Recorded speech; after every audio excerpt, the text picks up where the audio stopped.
Aí junta cultura mexicana, músicas e cenas emocionantes, resulta no melhor filme da Pixar.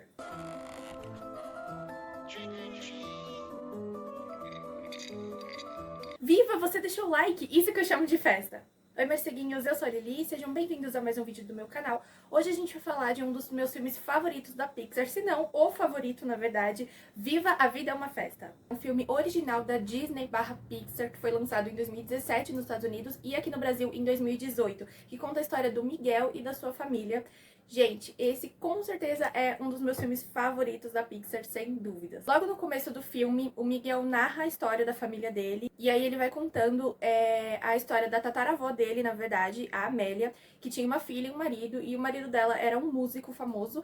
E assim, ele, pra ter fama, ele precisava sair de casa, pra conhecer o mundo e tudo mais, e aí ele abandonou a família dele pra fazer isso. E a Amélia não podia ficar no pior, então, pra poder criar a filha dela, ela começou a fazer sapatos. E aí a filha dela cresceu, e aí a família foi aumentando e foi passando as gerações, e os Riveras viraram sapateiros. E aí a gente chega no Miguel, que é um dos personagens mais fofos do filme. Ele mora em Santa Cecília com a família dele. E assim, gente, aqui a gente já tem aquele probleminho de family issues que desde uma certa época aí, 2014, 2015, por aí, a Disney/Pixar, ou então só a Disney, começou a trazer essas questões de problemas familiares, né? Então, assim, a gente começou a ter não um vilão no filme, um vilão específico no filme. A gente começou a ter problemas sérios, problemas reais. Então, ou é um problema com a mãe, ou é um problema com o pai, ou o personagem tem, como no caso do Miguel, um problema com a família inteira. E aqui a gente tem isso com a avó do Miguel. Nossa, que mulher insuportável. E o meu problema com ela é o tanto que ela cala o Miguel emocionalmente e até fisicamente às vezes. Porque assim, tudo que uma criança fala é importante. A gente tem que dar ouvidos para as nossas crianças, entendeu? Porque elas querem, porque elas desejam, porque elas estão sentindo tudo. E o Miguel não tem isso, tipo, ele é muito calado na família dele. Parece que ele não consegue se expressar como o resto da família dele, apenas com uma pessoa que é também uma das pessoas mais fofinhas do filme, que é a bisavó do Miguel, que é a mamãe Inês. E ela é muito fofinha, ela é uma senhorinha bem idosa, que tá com problemas de memória e ela não fala muito, e o Miguel desabafa muito com ela. Então, tipo, ele não pode se abrir, sabe, com a própria avó dele, com o próprio pai dele, é uma família complicada. É isso que eu fico enfesada com essa mulher, porque ela obriga o Miguel a comer a mais do que ele quer comer, essas coisas assim, sabe, isso me irrita. E aí, nesse mesmo dia, tá começando o Dia de los Muertos, que é uma tradição no México, né, o Dia dos Mortos, o Dia de Finados. E no México a tradição é a seguinte, eles fazem um altar para os familiares deles que já estão falecidos. E aí nesse altar eles colocam fotos, comidas que as pessoas gostavam em vida, objetos, né, que as pessoas gostavam em vida também. Algumas colocam na própria casa, outros vão até o cemitério para colocar essas coisas no túmulo da pessoa. E aí, segundo a tradição, nesse dia os espíritos dessas pessoas vão até os seus familiares para poder visitar e comemorar o dia com eles. Então não tá só ali a família viva comendo, se alimentando. O resto dos familiares já falecidos estão ali presentes também. Mas o Miguel é um pouco diferente da sua família, porque a família inteira, como eu contei pra vocês, são sapateiros e ele não se interessa nem um pouco por isso, né, por essa prática. Na verdade, o sonho dele é ser músico, graças ao músico da cidade, né, um cara que foi muito famoso na cidade, chamado Ernesto de la Cruz. E aí o Miguel é um músico também, só que ele não pode contar isso pra família dele, porque a Amélia, no passado, baniu a música da família dela, né? Baniu pra sempre. Tipo, é proibido música na família do Miguel. E, cara, eu não sei como eles sobrevivem, porque eu literalmente faço tudo ouvindo música. Tudo, tudo. Quando eu tô triste, quando eu tô feliz, quando eu vou lavar a louça, quando eu só vou ficar deitada, com qualquer coisa eu escuto música. Eu não sei como eles conseguem, de verdade. E aí o Miguel tem um altarzinho também pro Ernesto de la Cruz escondido, tipo no sótão da casa dele. E aí lá ele tem um violão que ele mesmo construiu, ele tem várias coisas do Ernesto. É muito fofinho, mas claro, ele não pode contar isso pra família dele. Aí, num descuido do Miguel, quando ele tá lá no altar da família, né, tem uma sala só pra isso, ele acaba deixando o quadro da Amélia cair no chão. E aí, quando ele vai pegar a foto, ele vê o corpinho só de um cara que tá do lado dela, que seria o pai da Inês. E aí, essa foto tá sem o rosto dele, mas tá mostrando o corpinho dele segurando um violão muito específico, no caso é o mesmo violão do Ernesto de la Cruz. Então ele sai todo animado contando pra família dele que descobriu quem que o tataravô dele era, que é o Ernesto de la Cruz. E aí a gente tem a cena que mais me irrita nesse filme, que é a avó do Miguel não dando ouvidos pra ele e, gente, ela literalmente quebra o violão dele. Além de não escutar o que ele tá falando, o que é importante pra ele, é uma coisa importante pra ele, ela quebra a coisa mais importante pra ele, que era aquele violão. Ela quebra e ela aqui, gente, faz aquela passiva-agressiva, sabe? Porque ela quebra o violão dele, dá uma respiradinha e aí vem com um sorrisinho pra ele, ah, vamos lá comer, vamos lá, te fazer muito bem comer com a sua família. Cara, você acabou de destruir os sonhos do moleque. Ai, essa cena me irrita. Não só ela me irrita, mas os pais do Miguel também, porque ninguém faz nada, sabe? Eles não dão atenção pra aquilo que ele quer e ele só queria mostrar a música que ele gosta, assim, sabe, pra família. Essa cena me revolta por toda a opressão que ela faz com o Miguel e família que fez isso me irrita muito. Ela é aquele tipo de pessoa que te dá um tiro e depois te oferece um band-aid, sabe? Aí o Miguel sai correndo pra praça da cidade e ele vai tentar se inscrever num concurso lá pra poder tocar na praça, que nem o Ernesto fez no passado. Mas ele não tem nenhum violão, né? E aí ele tenta pedir emprestado pra alguém, mas ele não consegue. E aí ele vai até o cemitério aonde tá o corpo do Ernesto de la Cruz. E lá tem o violão do Ernesto. E aí ele vai pegar emprestado esse violão só pra poder tocar ali na praça. Só que fazendo isso, ele é magicamente transportado pro mundo dos mortos, porque nesse dia a gente dá presente para os falecidos. E o Miguel fez o contrário, ele roubou o presente de um morto. Então, por conta disso, ele foi transportado pra lá. E aí ele começa a ver, tipo, ele fica invisível, vamos dizer assim, pra todo mundo que é vivo, e ele começa a ver os espíritos das pessoas. E aí ele encontra com a família dele do passado, né? Todo mundo que já faleceu na família dele, ele acaba encontrando, as pessoas conhecem ele, e aí eles levam ele para o mundo dos mortos. Que lá é um lugar muito bonito, mas parece uma comunidade, assim, cheia de casa amontoada, mas uma comunidade muito bonita porque é cheia de luzes, né, bem colorida, é muito lindo lá. E aí, o BO é que a mamá Amélia não consegue atravessar, porque para poder atravessar você tem que ter a foto sua num altar de alguém, sabe? Alguém tem que colocar a sua foto no altar para você poder conseguir atravessar essa ponte. E como a foto dela caiu e o Miguel pegou a foto por conta do tataravô dele, que tá nessa foto, ela não conseguiu atravessar. E ela é muito brava, só que eu acho ela uma diva, na verdade. E aí, eles conseguem ajudar o Miguel a voltar, dando a bênção pra ele, né? Tem que pegar uma pétala de uma flor e dar a bênção pra ele poder voltar. Só que ela pode pôr qualquer condição que ela quiser nisso, e a condição que ela impõe é que o Miguel nunca mais toque música na vida dele. E aí, com um minuto, assim, de promessa, ele volta e aí ele já não consegue manter a palavra dele, ele já pega o violão e sai correndo, só que aí com isso ele volta de novo pro mundo dos mortos. E aí ele sai correndo da família dele pra poder encontrar o Ernesto de la Cruz, porque ele tem certeza que o Ernesto é o tataravô dele. Então ele fala, bom, se esse povo aí não vai me dar bênção, então o Ernesto vai. E aí ele sai correndo e a gente conhece o meu personagem favorito desse filme, que é o Hector. Gente, o Hector é um personagem que já tinha aparecido ali no começo do filme, assim que o Miguel chega no mundo dos mortos. Ele não consegue atravessar de jeito nenhum porque ninguém colocou a foto dele. É essa informação que a gente tem dele apenas. E aí, o Miguel escuta que ele consegue levar o Miguel até o Ernesto de la Cruz e o Hector diz que sim. E aí eles fazem esse trato. Então o trato é, o Hector vai levar o Miguel pro Ernesto, vai conseguir a bênção e o Miguel vai voltar pro mundo dos vivos com a foto do Hector para poder colocar no altar e o Hector poder passar pela ponte, né, atravessar a ponte. E aí a maneira mais fácil de conseguir chegar até o Ernesto, porque ele é famoso, né, ele continua sendo famoso mesmo depois da morte, participando de um concurso, e aí se eles ganharem esse concurso, eles conseguem tocar na festa que o Ernesto vai dar. E aí eles precisam de um violão e vão até a um local assim que é cheio de casinhas, é um local bem simplesinho, cheio de casas que moram pessoas, né, esqueletos, que não tem nenhuma família na Terra, não tem ninguém esperando por eles, não tem ninguém pra lembrar deles. E aí meio que o Hector mora lá. E aí eles entram numa casinha E tem um idoso lá, um esqueleto de um velhinho, que vai emprestar esse violão dele pros dois, se o Hector cantar uma música pra ele. E o Hector faz isso, uma música muito legalzinha.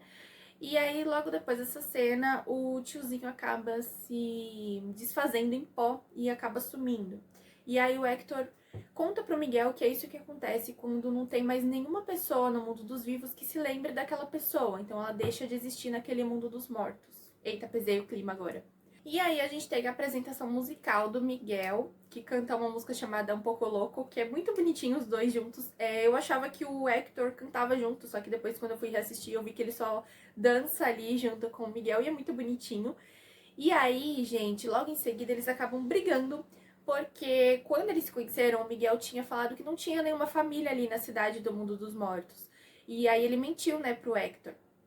E aí o Hector descobre que ele tem família procurando por ele e que ele podia ter ido embora e ter levado a foto do Hector a qualquer momento, só que ele resolveu mentir. E aí eles brigam e o Miguel sai rumo a encontrar o Ernesto. O que dá certo, gente, porque o Miguel consegue entrar na festa que o Ernesto tá dando. E aí, cantando uma música muito legalzinha também, ele consegue chegar até o Ernesto e aí ele descobre que ele tem tataraneto agora. Ele não faz perguntas, gente. Ah, mas de quem que é? Não sei o que lá. Não, ele só aceita. E é muito engraçado isso. E aí o Miguel passa o dia com ele, né? Um dia bem divertido, na festa, cantando, conhecendo pessoas. E nessa cena, o que me chama a atenção é que o Ernesto, ele já demonstra ser um cara egoísta. E um cara que não pensa na família, porque ele fala o mundo é nossa família. Esse é o lema dele, inclusive, né? E outro lema que ele tem é agarre o seu momento. E isso é muito importante pro filme, tá, galera? E aí a gente descobre que o Ernesto é o vilão do filme. Na verdade, ele e o Hector eram amigos e eles se apresentavam juntos.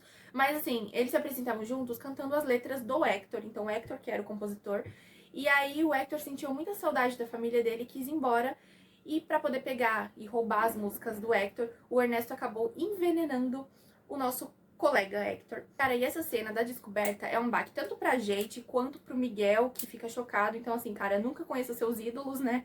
E também pro próprio Hector, porque ele tava ali o tempo todo com o Ernesto no mundo dos mortos, só que ele não sabia da verdade, então ele não conseguia chegar até o Ernesto, porque assim, ele não sabia, ele achou que ele morreu por intoxicação, mas ele não sabia que foi envenenado.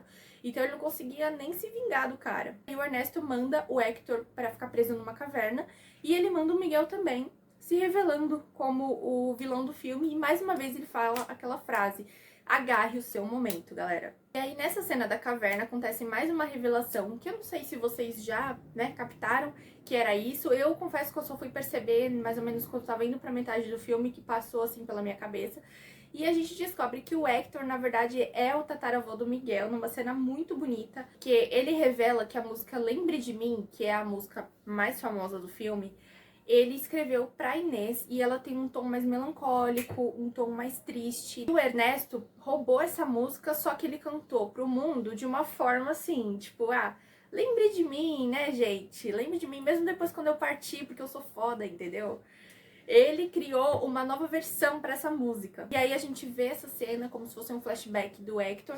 E a Inês tá pequenininha cantando essa música. Gente, a cena é lindíssima. Se você não chorou pelo menos umas 3 vezes nesse filme, você não tem coração.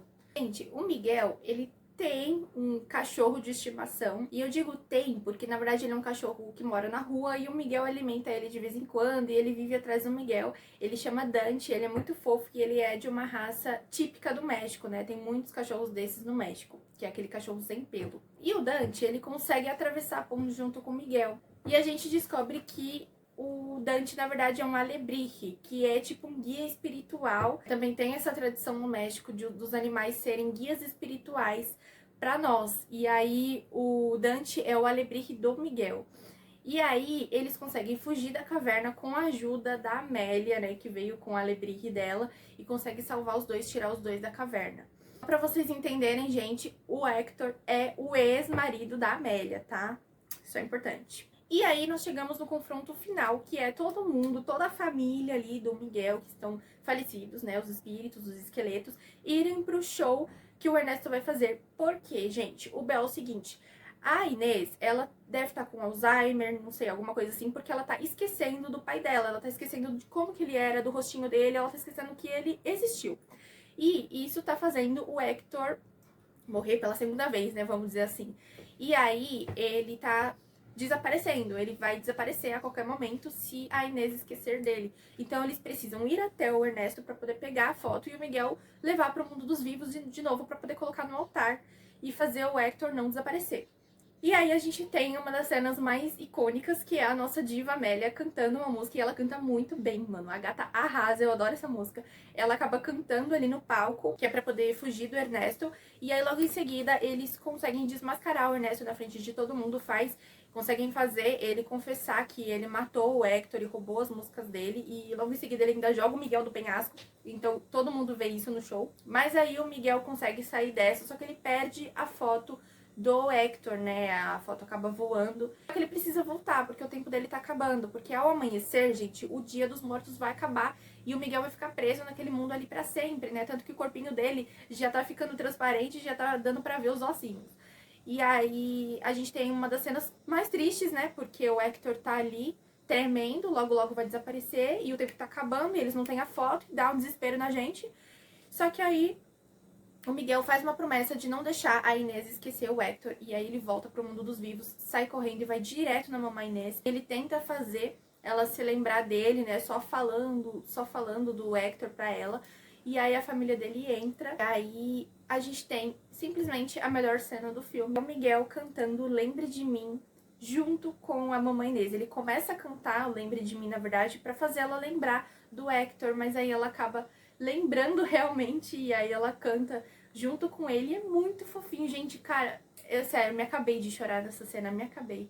E aí depois que eles cantam, todo mundo fica emocionado ali, né, até a avó do Miguel. E aí ela acaba lembrando realmente do pai dela, ela conta que ele era um músico famoso, não sei o que lá, e que ele sempre cantava músicas pra ela. Eu acredito que ela tinha uns 4 anos quando o Hector foi embora e abandonou a família deles. Mas é aquilo, né, gente, ele quis voltar e ele não tem culpa que o Ernesto literalmente matou ele. Bom, gente, um ano se passa desde essa cena e aí a gente vê como as coisas mudaram, né? A gente vê que o Ernesto de la Cruz foi esquecido, agora todo mundo sabe que ele foi um assassino. E agora quem está mais famoso do que nunca é o Hector. A gente vê que infelizmente a Inês faleceu e ela tá lá no altar junto com as outras fotos da galera aí. E a irmãzinha do Miguel nasceu porque a mãe dele tava grávida. O filme se encerra com uma das cenas mais lindas pra mim também. Ela é bem simplesinha, mas eu gosto muito desse final, que é do Hector indo até a máquina lá pra poder ver se a foto dele tá no altar agora. E sim, gente, ele se salvou, ele conseguiu ficar vivo no mundo dos mortos. E aí a foto dele tá no altar e ele dá um respiro assim de alívio, sabe? E aí ele tá junto com a Inês, que agora tá com ele no mundo dos mortos. E eles conseguem atravessar a ponte todo mundo junto. E aí vai tocando uma música também muito bonitinha, que o Miguel continua cantando ela pro final. E na cena final a gente vê essa celebração do Dia de los Muertos com todo mundo ali, os espíritos em volta, pra gente ter uma ideia do que as pessoas acreditam lá no México, né? Acreditam que seja dessa forma. E aí o filme se encerra dessa forma com muita festa. Olha, gente, me desculpa se eu me enrolei pra falar muitas coisas, mas é porque esse realmente é um dos meus filmes favoritos. O que fica bem ali, tete a tete, é o filme Soul, que eu também vou trazer aqui pra vocês. E eu me enrolei pra falar porque eu fico muito ansiosa pra falar desse filme. Acho que tem tanta coisa pra falar dele, e aí eu fico muito ansiosa pra falar. Mas eu espero que vocês tenham gostado do meu vídeo de hoje. Já deixa o like e se inscreve no canal pra não perder nenhum dos próximos conteúdos, galerinha. É isso, morceguinhos. Vejo vocês no próximo vídeo. Um beijo!